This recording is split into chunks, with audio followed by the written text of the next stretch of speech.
Welcome to Seeing the Unseen, everyone. My name is Darrin, your host, and this week we've got a wonderful show lined up for you with a special guest, Mr. David Keilman. We're very, very fortunate to have David on the show, as he's very experienced with the Dogman phenomenon.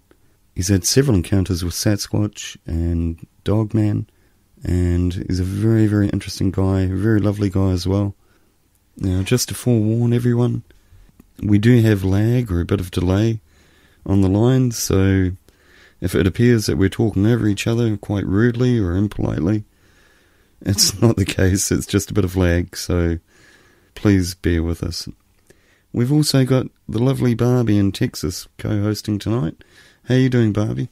Hello, Darrin. Hi, good to have you here, Barbie. It's a bit different having you on at the same time, so it's wonderful. Thank you very much. It's a joy to be here, as always. Lovely. And from Michigan we have David Keilman, a very interesting fellow, had numerous experiences, very varied experiences. David, if you could please introduce us to your first encounter and what exactly happened and walk us through it, please, that'd be fantastic. Right. Well, if you're interested in Dogman and Bigfoot and Sasquatch and stuff, in 1994, I saw something run across the road on my way to my job, and it had ears and a snout, and it was like 7 foot tall. It weighed like 300 pounds, and I thought I saw a Bigfoot. But of course, started thinking, Bigfoot doesn't have ears and snout, and so I figured out after a little time that I had probably seen a Dogman, a type of a Dogman. And for the past 24 years, I've been pretty much obsessed with Dogman, Sasquatch, cryptids, all cryptids actually. But, they're nearly a worldwide phenomenon. There's 4 or 5 continents sightings. If you look up Anna M.K. Larson's map, there's actually a map of about 20% of the sightings, maybe that's right. And it's called the Dogman map. It's on Google. Right. From the Quote is the site, and it actually tells where they are, when they were. But in '94 it started it all, and I was on Vic Kundak's show, the Dogman Encounter show. Mm-hmm. I was number 5, and they're up to like 200 now. So I've been doing this a very, very long time. And, I don't claim to live with them or see them all the time. The first time I saw one was maybe about 30 seconds, 40 seconds. It's all these people, that, stretch the truth or not. That's not good. I mean, yeah. I try to tell exactly what happened and be honest as I can with people, Yeah. And try to teach people, all these things. And we learn by working together. When people work together and instead of, fighting, arguing, a lot gets accomplished. Yeah. I'm proud of my groups that I have on Facebook. My Dogman Believers group is a really good group. We have like 5,000 members in that one.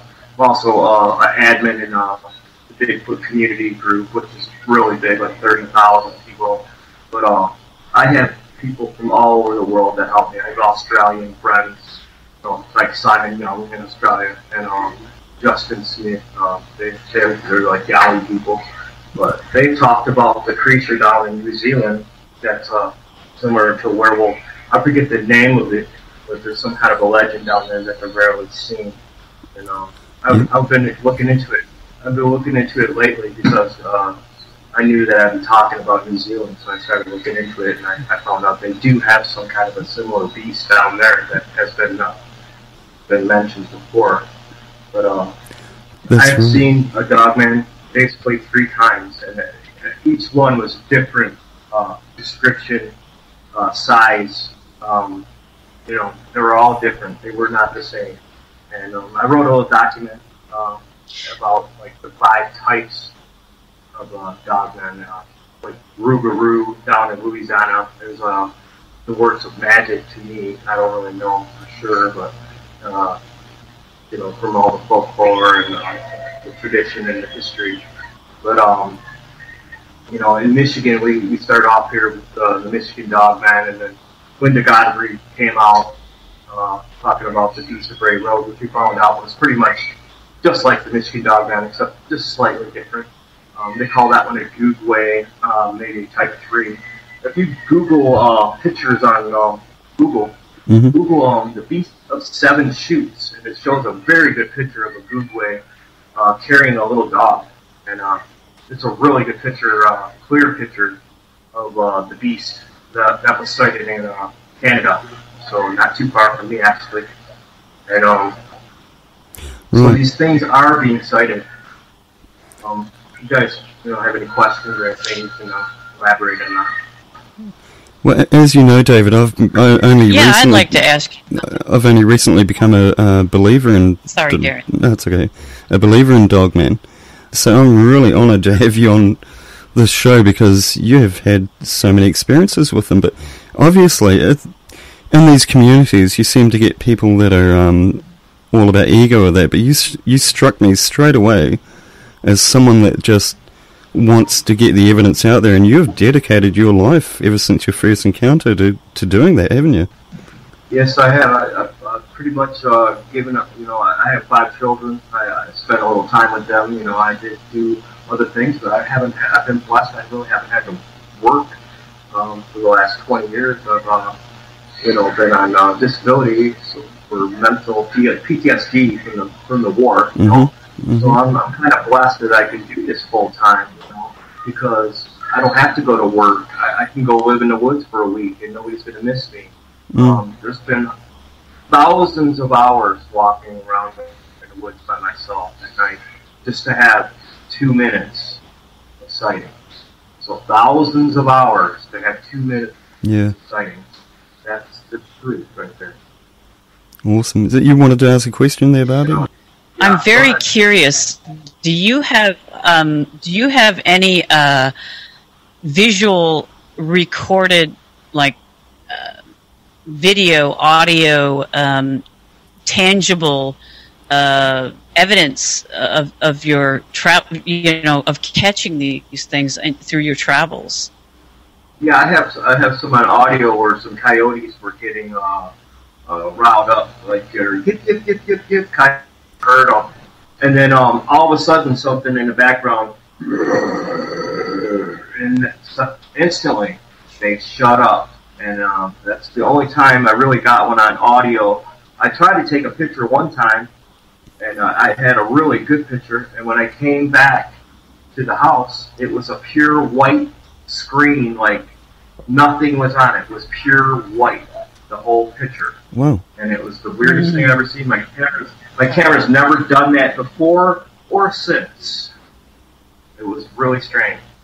The only thing I got is a leg one time, and that's I've been writing a book for 4 years, so I've had over 300 local witnesses tell me stories, about their friend or their self or their uncle or their cousin have seen these in Michigan. So there's a lot of them in Michigan. But that don't mean you're going to see one every day. That's like when the silverback gorillas were, never found. It was because they know how to hide very well, and their population is very low, very low. There's been under 1,000 documented sightings, where people come forward. So it's not really a popular thing like Bigfoot. It's more of a really rare going on. Amazing. Do you believe these things are more evil, like werewolf type of creature, or do you believe that they're actually something more like a dog, like in between a dog and a wolf, or man and wolf? Well, there's what they call types of dogman, and I wrote a small document, and it talks about like some are werewolves, and I don't know if they transfer from a man to a dog, but that's all legend, and that's the work of magic, which some people don't believe in that, and I've never seen it for myself, and what I go by is what I've seen. The Michigan Dogman was a flesh and blood creature, but there are things called shapeshifters that could be anything.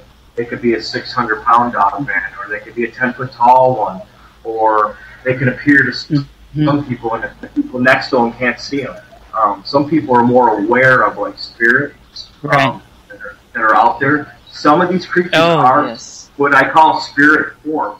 They're not flesh and blood. And when people die, their spirits live on. Like ghosts. Yep. I believe that the Dogman, Bigfoot do the same thing. They have spirits as well, and that's why when I get around them, sometimes my hair will stand up on my arms, and you'll get that feel of an energy going through your body, like something's around, like a spirit or a ghost. And that's how I know when something spooky is around, and I actually go towards it to try to, like a magnet, try to go towards it to see what's there and investigate it. But the last encounter I had, I was your sixth sense kicks in. Yeah, I have a sixth sense a little bit, and I'm not saying I'm psychic or anything like that, but I did have a near-death experience where I almost died in the Marines, and then also I took too many pills and drank one time, and they had to shot me back to life. So people that have had a near-death experience are really inclined to see spirits and be more aware of things that they call supernatural. But actually, there's no such thing as supernatural. Everything is natural. It just hasn't been discovered by scientists yet. They didn't. In 10,000 years, think of what men will discover. All these supernatural things will appear like they're natural because we figured it all out.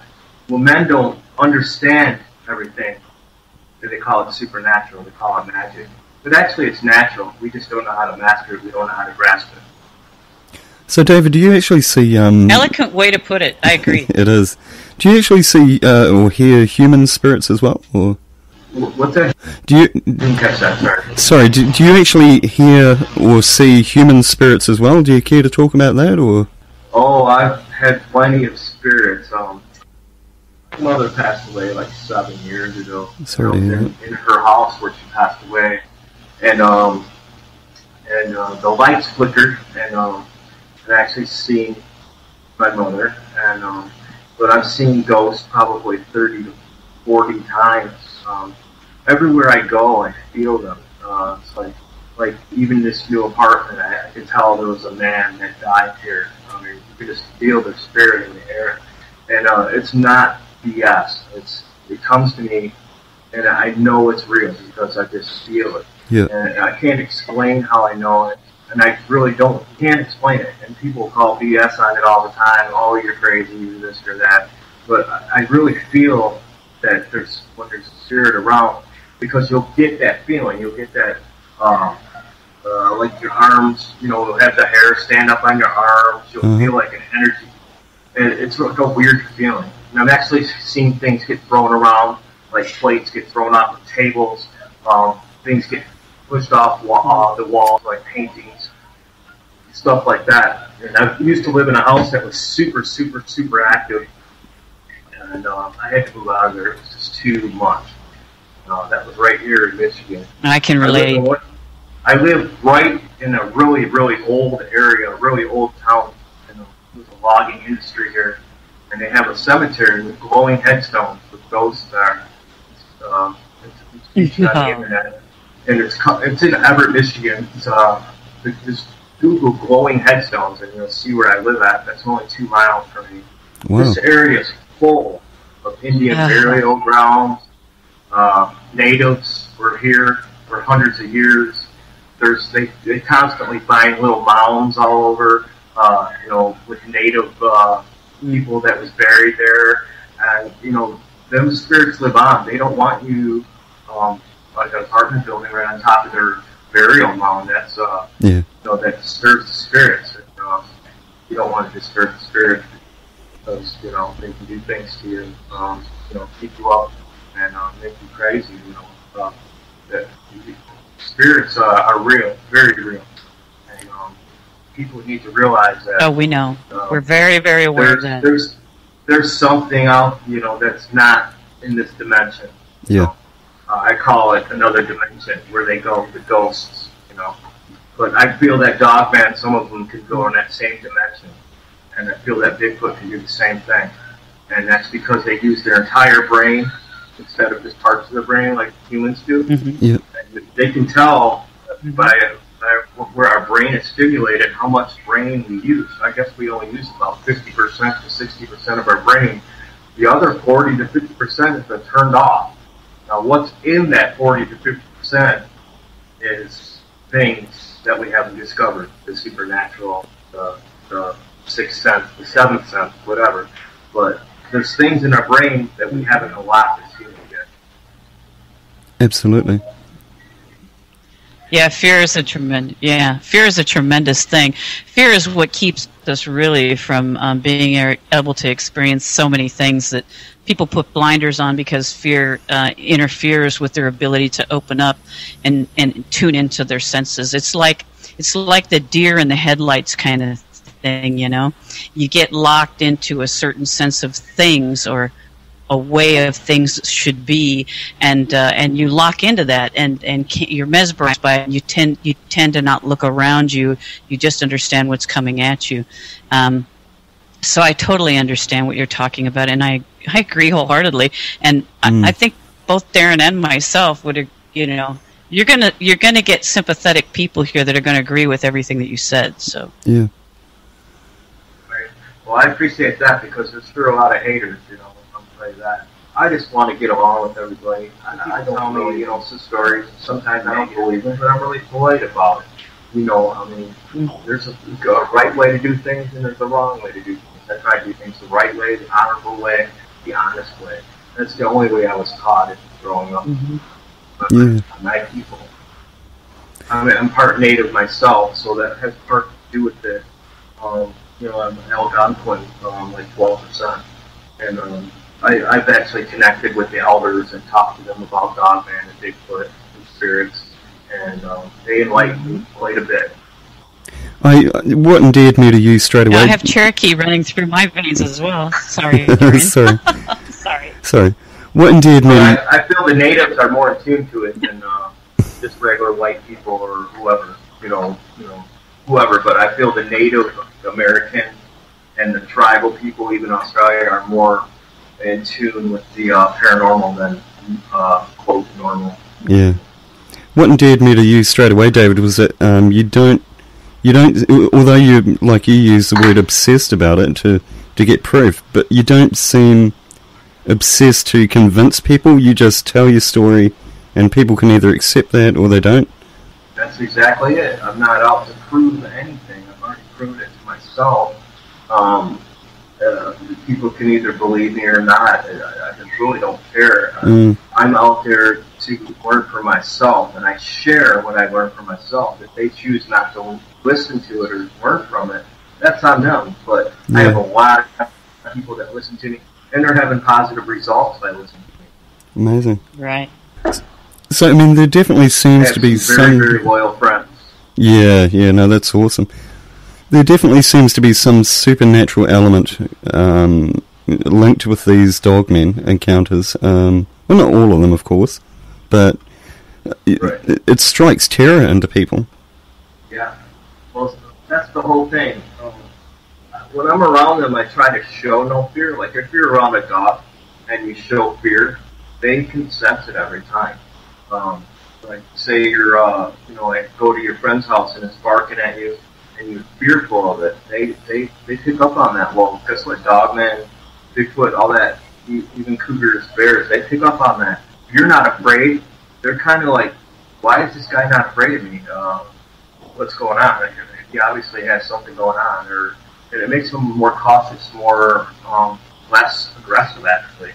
From what I've known, I've actually ran into cougars, bears, wildcats, bobcats, and I've never been attacked. And I've never been,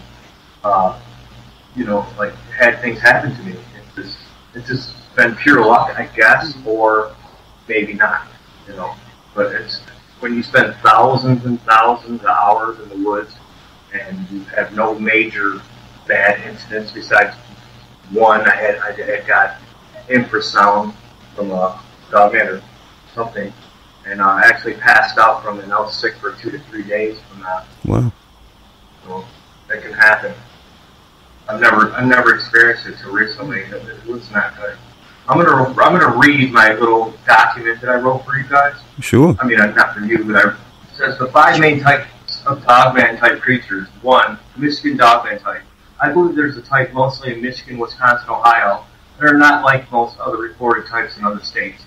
They're from 6 to 8 feet tall, weigh from 250 350 pounds, fully grown, have tails, and are responsible for most of the sightings in those 3 states. Number 2 are the googways. These are the types that are bigger, more like a Bigfoot, appears in the smell. Also, they have a small or no tail at all. This is the type I believe was in my first sighting in Reed City. Well-known photo with the beast of 7 shoots is a googway, in my opinion. I've included a source in there. Bigfoot Tom is talking about the googway. These are aggressive and they're known to be dangerous. Some feel that these are the fat hide types, which is type 4 they call it. I'm not sure yet. I do not believe either the first type or the second are shapeshifters, but may be able to be multi-dimensional or appear as a spirit or ghost. Number 3, werewolves. Although they look like a bipedal man-wolf, they are shapeshifters and the work of powerful magic or evil. Do not confuse these with the first 2 types. They are not the same. These are lycanthropes, meaning they can change from one form to another physically, not spiritually. Big difference. Number 4, rougarous. These are creatures of legend from the French-speaking areas of Canada and Louisiana, Mississippi. These are not the same as werewolves, in my opinion, or type 1 or type 2, in my opinion. These are mostly spirits that go inside men, the rougarou. That's almost like voodoo stuff. And number 5, shapeshifters. These creatures are able to assume any form, including dogman shapes, their favorite form. A lot of times these shapeshifters take forms of dogman or other creatures. Their behaviors are not the same or the appearance. It's just similar. These are not natural beings here on Earth, and they're either alien or form magic. Many natives believe this still goes on today all over the world. Do not confuse these with the other types, except similar today. That's my document. Awesome, thank you. Barbie, 5 types. Right. Barbie, you're an American as well. I mean, have you heard about any of this before? A lot of the varieties of dogmen I hadn't really heard about. The werewolves and shapeshifters, yes. And the ones that he's speaking about, the terminology used I'm not familiar with, but the ones that actually can enter into a human's body, yes, because I also have Cherokee in me. I have some Indian blood running through my veins, and because of that, I've done a little bit of research and into my heritage and what the belief system was of the Cherokee. Much not folklore. I mean, it's very much known that these things occur. So yeah, absolutely, and I believe everything he's saying, and I think he's really nailed it. I like his description of. I like how you've put it to words there. I'm just trying to break it down so people don't get confused because they do not act the same. Right, and there's different species of Sasquatch. Yeah, no, I agree well. wholeheartedly. There's different species of Sasquatch. Right, that's right. That's right. There's a skunk ape in Florida, which is smaller, and the yowlies in Australia, of course, and they're actually discovering some yowlies with snouts and ears, almost like a bear a little bit. But they're having that happen with Bigfoots as well. They're seeing them with little bits of differences here and there. Well, everybody's different. Even us humans are different. So who's to say that they don't all look alike either? They can be bigger, smaller.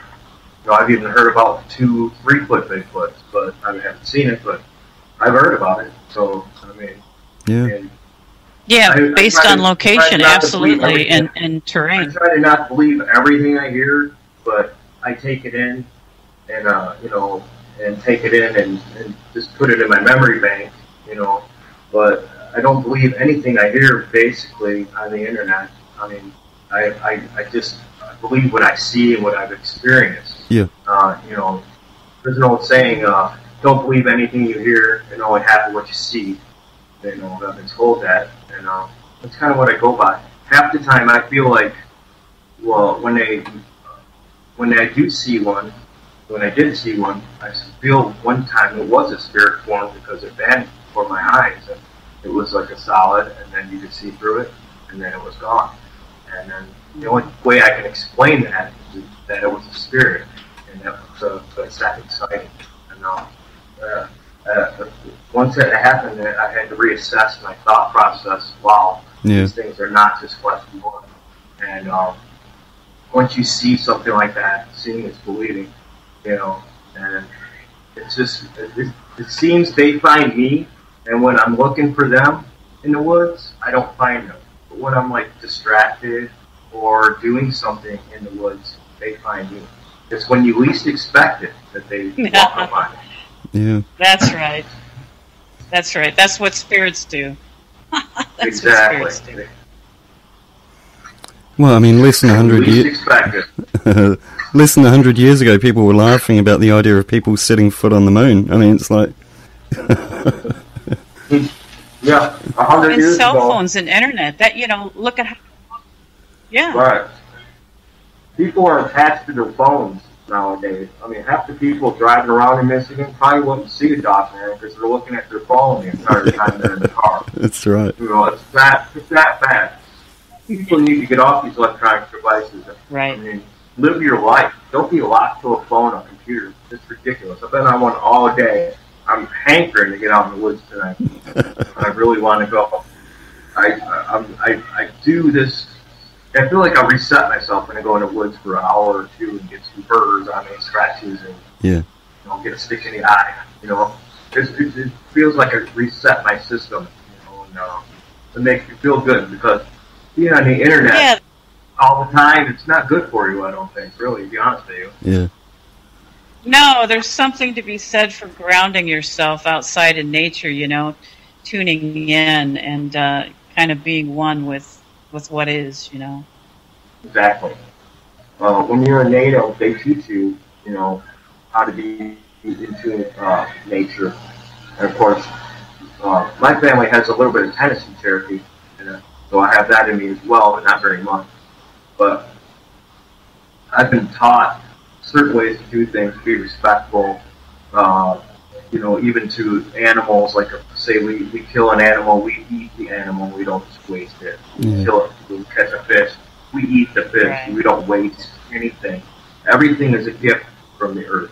Right. When you're wasting things, when you're cutting down all the trees and taking everything, that's against nature, and that's what a lot of these creatures are, rebelling against, getting angry with. There's so many lumber things going on right now.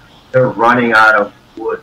They're taking literally thousands of trees every single day here in Michigan, and they're trucking them out of here in big semis. It's really sad. Wow. Yeah. I've never actually thought of the aspect of it that the dogman Sasquatch might be actually, fighting back. I mean, actually, you do hear accounts where they attack lumber trucks and things like that, don't you? Yes, you have. I have. And I've actually seen them. There was a case where they moved a truck while it was parked at night that was thousands and thousands of pounds. And it was documented. They had pictures of it. But whatever moved that, we had to be pretty strong. And it wasn't a person because they locked the wheel. So they had to pick it up physically. And there was no track in the vehicle. Far out. It can happen. There's lots of things out there you can't explain. People fear what they don't understand. Oh, absolutely. When the more you understand, the less you fear. When you learn about ghosts and spirits and what they do, you don't fear them as much. You can go confront them. You can go in the house and say, "You're not welcome that's so here." true. You can warn them out, get some sage, and people say there's evil spirits, there's good spirits, there's lost spirits. I've seen them all. I've seen orbs in houses too, and I believe those are ghosts that are just zipping around, little orbs. I've seen that, and right. I just have seen a lot of things that I can't explain, so I try to logically go about and try to explain it to myself, just so I feel better in my mind. And then I try to share it with others what I think. Yeah. I'm not saying I know it all, because I do not Right. know it all. I learn more every single Well, day. I don't think any of us do. 24 years Right. of this so far. Wow. I did start young. When I was like 6 years old, I used to go walk through the woods by myself. I was slightly autistic, so I was a very antisocial. I'd go in the woods and walk around pretty much all day from the time I was like 6, 12, 13 years old. And I know for a fact that when I was fishing, that a fish would throw a rock in the stream, and I'd constantly feel like I was being followed, and it was just a strange thing growing up that I was dealing with. For me personally, I don't have a fear of anything supernatural due to my belief in Christ. So, I don't have a fear of death or a fear of the supernatural or anything like that. Although I will have to say, and I think Darrin knows this, if I did encounter a dogman, I would need good, strong depends. Yes, adult diapers for sure. I've heard of people reciting Bible verses to keep them away, and it actually did work. So some of them may be evil or just don't want to hear about that. Yeah. But I believe that I was raised a Christian, but I learned about the Creator and the native religions as well. I've kind of taken a little bit from both, and I'm also into the Sumerian texts about creation. How they put humans on the earth to mine, and you read into the Sumerian texts, it tells a lot about these creatures that we're experiencing now, because those were the test creatures before humans that seemed to survive somehow. Bigfoots, the giants, the other creatures on the earth that people don't believe are there, but they find them every once in a while, and they found skeletons, and they found so much evidence that's been suppressed. The Smithsonian destroyed hundreds of skeletons of giant creatures that were 8 to 10 feet tall. Hundreds of them the Smithsonian destroyed. And there's not mass hysteria and blah, blah, blah. But they were dead. How are they going to harm anybody? They're just skeletons. I don't understand why science wouldn't embrace that and try to investigate it instead of hide it. I don't believe in hiding evidence from anybody. Yeah. I try to share everything that I've found. I share footprints. I share, a lot of things, and I've shared with a lot of people. I don't have any good pictures, right. But I don't go out trying to take pictures either. You know what I mean? So I go out just go for a walk. I'm not really trying to prove anything to anybody else, only myself. Yep.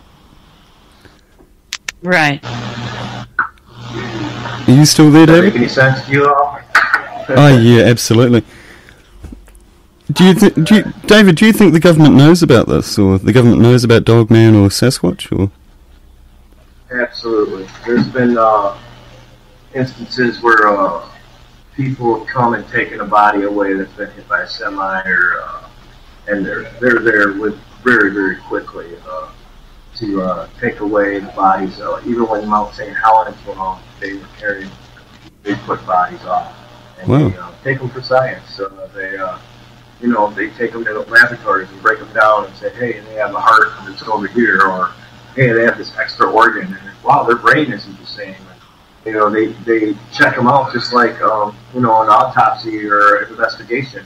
And I know they're trying to use like cloning, trying to use these creatures for military purposes, stuff like that. And it's a giant thing going on that nobody really knows about. But people in the know tell stories, and I listen to the stories. I don't know if I necessarily believe them. But that's what I've heard, not what I've seen. Well, you were just saying that the other week, When you were in the military, I'm just really curious. Yeah, absolutely. I thoroughly believe that. When you were in the military, David, did you encounter anything over there while you were in service? Did you anything like what you've seen here in the United States? Well, not overseas. I didn't see anything overseas, but when I was on a post in California, Camp Pendleton, there was this memo, piece of paper on the wall. It said, beware of strange animals, creatures, blah, blah, blah. And it listed them. It said cougars, bears, rattlesnakes, and Bigfoot. And it said it right on the wall, Colonel something, blah, blah, blah. And when we were on patrol, we were not to engage and shoot them, anything like that. We just had to report it. Say, hey, we have a number 5 at post E or whatever. And I never saw one. Oh, so they use cryptic numbers to hide it. Sorry. Right, but they used code. They didn't say, hey, I saw a Sasquatch. I seen a number 5. I seen a number 3. A cougar. I seen a... sure. It was all code. They didn't say, hey, I saw this.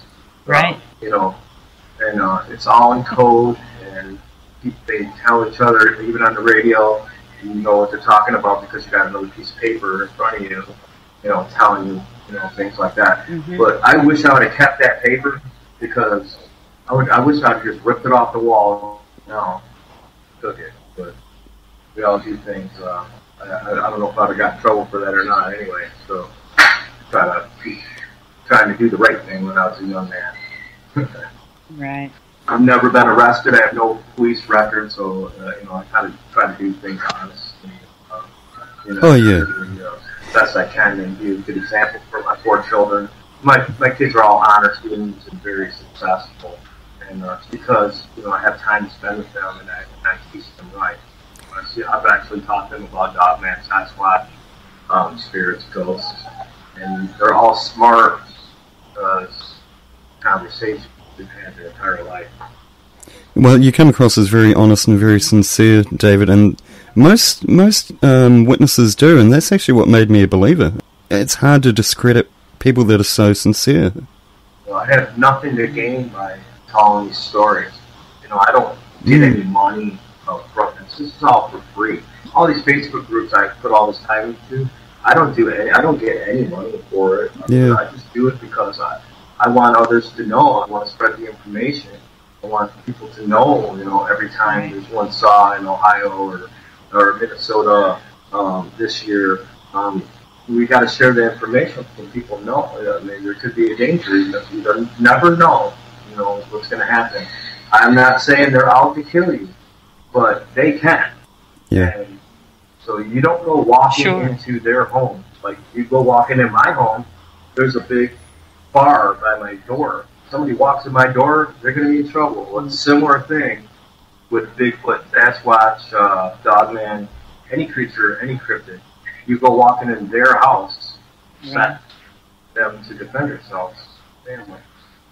Yeah, very territorial. I was discussing that with Darrin the other night, how I think that these things would probably be, just like any kind of pack animal, I would think that they would have a type of pack mentality. They may not be like a wolf pack, but I would think that they would socialize within their own hierarchy and have, you know, matriarch and all of that. So I would think that they would be terribly territorial about, you know, just like you said, that you're entering their home, and that's how it would feel to them, you know. And I think that's why some people have some of the experiences that they do, is because as far as these creatures are concerned, you've entered their home, you know. Their domain, right? You don't want to go, you know, I know they don't live in the same place, they move around, but they get comfortable in a certain area for a while. And when you enter that area, you know, they got things, you know, made and food stored and things that they don't want you to run into, so they'll scare you away. That's their number one tactic, is let's scare them away. Because they know if they kill somebody, there'll be repercussions. Right. People will be back with guns.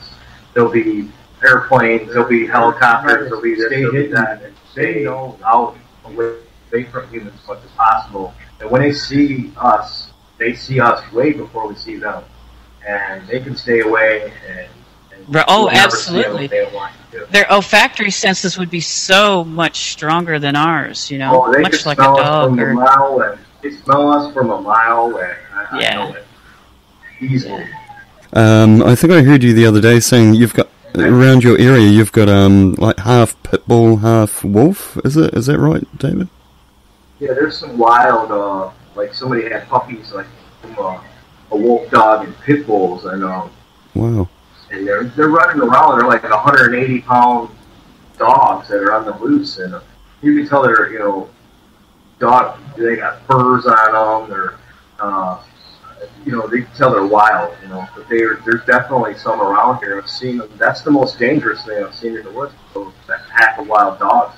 Yeah, dogs. extremely feral. And the pigs around here. When you see a hog and it's a wild hog, watch out, because them things are really vicious. I fear a pig more than anything in the woods, because they charge you and they will bite you and lance you open in 1 second. They do not play around. They can shatter limbs, they really can. Do not mess with a pig in the woods. Do not. Climb a tree as fast as you can. No. Whoa. Yeah, I agree. They're very aggressive. You've got a hog problem in Texas, haven't you? A real problem here in Texas. Yeah. They have lots of wild pigs and hogs, feral hogs, everywhere in the United States. Terrible in Florida and Texas. They're getting worse and worse. In this area, a giant storm hit this pig farm, and over 150 pigs got out, like 10 years ago. Now there's thousands. Wow. They're all over the place. And, they're open season on them. You can see one, you can shoot it, take it home. There's not even a license required or anything. They're a nuisance, Yeah, same here. Same here in this state. They're vicious. Vicious. It's yours. They're not a cryptid, they are. but And they've caught them up to like 700-800 pounds. Didn't even know they got that big. And, they had that Hogzilla one down south, But the biggest I've heard in Michigan is like 600 and almost 700 pounds. Good grief. They shot one there. Yeah, they get really big. And because there's lots of food here. There's lots of corn. There's tons of food here in Michigan for natural. I could live in the woods for a month and not go buy groceries. Put it that way. Wow. You're quite a long ways from me. You're very, very north. Yeah. Yeah, well, Yeah, there's lots of things in Michigan to eat. There's always water everywhere you go. I'm in on top of the largest aquifer in the United States. It's Ice Mountain water. If you ever drink that, it comes from the town I live in. Wow. Mm-hmm. You drink bottled water, it says Ice Mountain on it. It says Everett, Michigan, and that's where I live. Yeah. And you've had marine training as well, right. of That's course. Right. Yeah, survival training in Marines. I love being in the woods. My girlfriend's like, we got to go in the woods. You haven't been in the woods in a while. Well, yeah, I haven't been in the woods in a while, but I didn't have a car. I didn't have this. Well, things have turned around, and I'm back on my feet, and things are a lot better. Awesome. So now I'm able to go out, investigate, camp, whatever, and it's a lot better. Finally getting to where I want to be, again. Awesome. Have you ever stumbled across any of their building sites, like their little dwellings that they've created? Have you ever stumbled upon any of that, or their food stubs? I'll get into something. There's these salt mines under the ground here in Michigan, where they've dug salt for 100 years. Well, they dug tunnels down to the salt mines, and they have like a den, almost like bear dens, but they're gigantic. They'll go under the ground during the day, and then when it gets dark out, they come out and they hunt and they eat. I found actual cave that led down, and I didn't really want to go in there. It was really creepy, but you could tell it went a long way. And since then, it caved in, and you'd have to dig it up to get to it now. But it was really interesting because I used to work at the salt mine, and we used to go miles and miles and miles under the ground. Wow. It's called Keilman, and you're underneath the ground going through tunnels. It's really, really, really cool thing. I believe some of them live in there. To be honest with you, I heard terrible screams and moans and this and that when I would work there. Ooh. That would make sense. That's years ago. They just use whatever they can do to avoid man. There's nobody down there in the tunnel. That's where they'll hang out. Have you ever done a sweat lodge? I'm just curious, and since you have Native American in you, American Indian, I'm curious. Yeah. Have you ever done a sweat lodge since you follow that? I went to a powwow and smoked a peace pipe, and I did some peyote and this and that, and had visions. And all I went through the process. We'll put it that way. I went to Oklahoma, went to a powwow, and embraced my native background and learned what I could, about how they do things and traditions, and it's very interesting how natives live. I'm attracted to native people. Oh, very. She's it's very interesting. What about instant connection? That's all. What about a vision quest? Have you ever done that? Yeah, my vision, believe it or not, was a wolf. The vision, and that's what came to me. And I went for a walk and sat down in a tree and just after smoking the herbs that they had given me, I don't know what was in there, but I went for a small walk, and my vision was a wolf, which is ironic because Dogman was a lot like a wolf. So I don't know if they were trying to get me to see my sixth sense or try to open some doors for me, but it seemed like things were much clearer after my vision quest than they were. It was fun and interesting, but was it something that you did? Was it something that you did? Yeah. Did you spend the day or just like a couple hours? It was a 3-day thing in Oklahoma. There was a big fire, a whole bunch of people there drinking, all kinds of stuff. It was fun. It was a giant powwow. I wish, I don't know how many years ago that was, but had to be like 98, something like that. But so that'd be what, 20 years ago. And I wouldn't do something like that now, to be honest with you. I would get a little older and wiser. But when I was younger, I experimented a lot. Yes. Like that. Even people say, hey, you take the mushrooms, psilocybin mushrooms, it resets you. Say you're depressed, you take mushrooms, and in a couple of days you're not depressed anymore. It does something to reset your body chemistry or something like that. And they're finding out that these people that take these mushrooms, they change their mindset and they change their depression, and it actually cures depression. Well. Hey, well, David, we won't hold you up too. I didn't know that. We won't hold you up. We'll let you get out in the woods this evening, and but we want to thank you so much. Barbie and I want to thank you so much for taking the time to come on the show and speak about your experiences. It's been a great 52 minutes. I don't mind telling you guys. I just want to tell you about my Facebook groups before I go. Sure thing. And Believers Only. Then I have the Minnesota Research Group, and I have International Bigfoot and Dogman Group is what I founded, which is a pretty good, big group.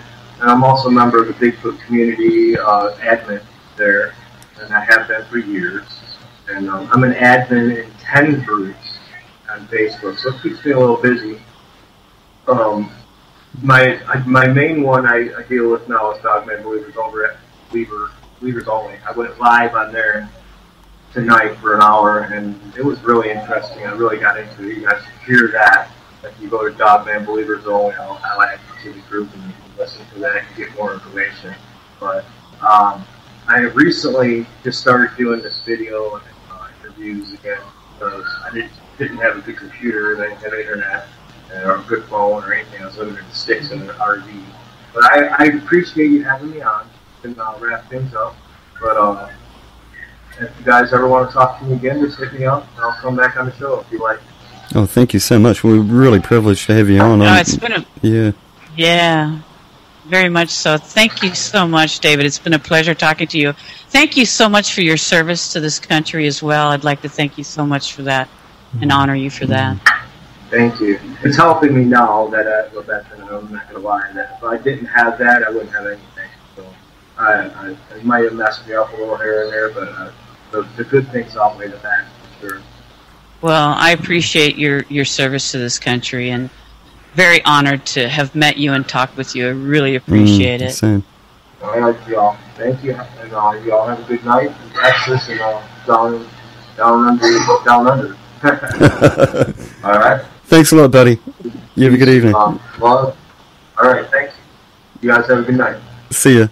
Thank you. You as well. All right. What a lovely guy. Yeah, what a great guy. Really, such a lovely spirit. I love his honesty. I love how he's not afraid to just say exactly what his experiences are, regardless of ridicule or whatever. Just put it out there. Just be honest. Just share the information, and don't worry about being judged. Yeah, that takes guts. I mean, he's a very courageous guy, and he's like you said, he gets nothing. There's nothing he's gaining from it apart from just speaking the truth. What he knows to be true. Yeah. You're such a great fellow. It was such a pleasure to be able to be, part of this right there with him and ask questions and interact. Because, when you come in after the fact, there's things you think, oh, I would have asked this or I would have asked that. It's just lovely to been a part of it and experienced it and ask what things that were on my mind, And I, like a lot of people, I used to, I've been listening to Sasquatch Encounters for, Sasquatch Chronicles for 2 years and listening to people's testimonies, but, when you're actually in the position where you can actually talk to a person that's actually witnessed them and you hear their sincerity and their honesty and, wow, it's mind-blowing. It really is. Yes. It's more enriching. It's more you can feel it. You can sense it. Their experience. It's real. You feel like you're a part of it. Yeah, what a great fella. No, it was awesome talking to him, and I hope we do again one day. That'd be great. Oh yeah, we definitely should have him back. I'm sitting here just with my mind blown. It's Well, he's got a million different experiences, Yeah, and the supernatural aspect of it as well. It's like he's not afraid to come out and, say what he thinks there and what he's experienced. It's very refreshing. Yeah, I think it is. It's extremely refreshing instead of being, feeling like he's got to be silenced, because of ridicule or what have you. And, I think it's great how he said that, he just wants to share and he can't stand the drama and the hate, and that's not what he's all about. That is, you're that way, I'm that way, just could really relate to the guy. Yeah.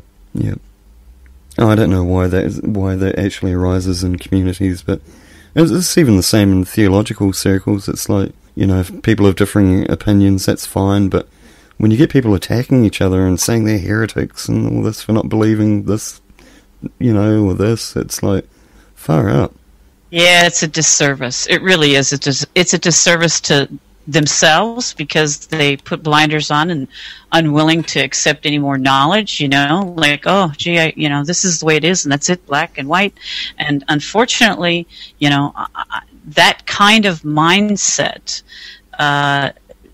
really doesn't allow people to grow. It just, it stops growth, I think it's pretty much a shutdown. It's like if you don't agree with somebody, it's easy to, it's the easier way to just say, oh, well, write them off as a heretic. Yeah, rather than just love the person, accept what they've said and that they believe that, look into it yourself, and even if you disagree with it still love them. But you don't, why this arises. Well, yeah, that's right. I don't understand it. I really don't understand, hate. I don't get hate. I just don't get it. I can understand wanting to distance yourself from people who have hate in their heart. Absolutely, protect yourself. But to hate other people because they have a different belief than you, or they don't see things through your eyes, or understand things through your experiences, I really think it's a disservice to people to do that. I really do. Feel very strongly about that. Well, we do hope you've enjoyed the show, and just to reiterate, David has a Facebook page called Dogman, Believers Only, and it's a marvellous page. I've joined it myself. Great group of people, and David goes on there quite regularly and does live streaming, and so you can ask him questions there, etc. And it's well worth a visit. So that's us for tonight, and we look forward to seeing you again next week. Thanks everyone, and good night and God bless.